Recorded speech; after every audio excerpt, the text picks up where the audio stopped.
పాడకుండా సిగ్గు లజ్జ అన్నదే ఏమాత్రము కూడా లేకుండా మీ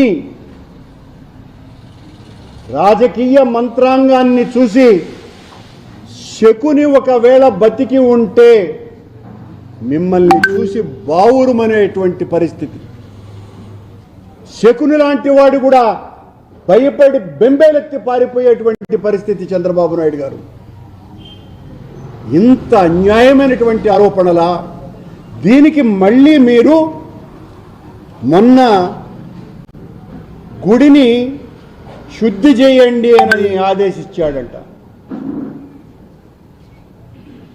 అక్కడ ఉన్నటువంటి పరిస్థితులన్నింటినీ కూడా సరిదిద్దడానికి శుద్ధి చేయాలనని మీ కింద పనిచేసేటువంటి ఈఓకు మీరు ఆదేశాలు ఇస్తారు.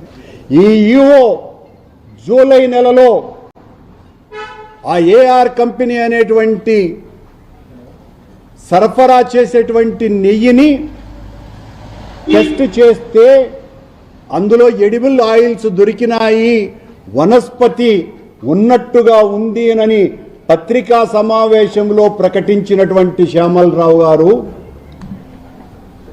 మీరు బెదిరించిన తరువాత మొన్న పత్రికా సమావేశం ఏర్పాటు చేసి అందులో పంది కొవ్వు చేప నూనె కలిసినట్టుగా ఉందనని మీకు అనుగుణమైనటువంటి తీర్పులు ఇచ్చేటువంటి శ్యామలరావు గారు నిన్న మొత్తం ఆలయ ఆగమ సలహా పండితులని, ప్రధాన అర్చకులని, వీళ్ళనందరినీ కూడా పిలిచి శుద్ధి ఎలా చెయ్యాలి, యాగం చెయ్యాలనా, శుద్ధి చెయ్యాలనా, ఏం చేస్తే బాగుంటుంది అని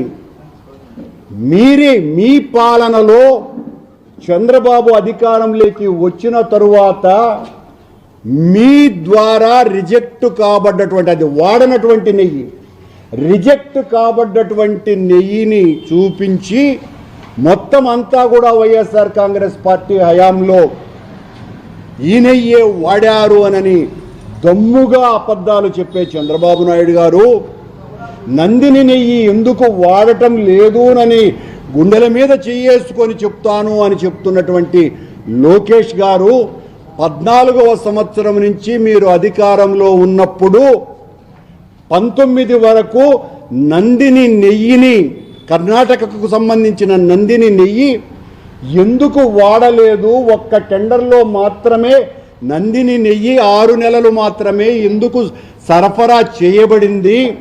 మీ హయాంలో సరఫరా చేయబడ్డటువంటి కంపెనీనే వైఎస్ఆర్ కాంగ్రెస్ పార్టీ అధికారంలోకి వచ్చిన తరువాత కూడా అనేక పర్యాయాలు ఎందుకు నెయ్యిని సరఫరా చేసింది అనే ప్రశ్నలకు సమాధానం చెప్పాల్సిన అవసరం మీకు లేదా?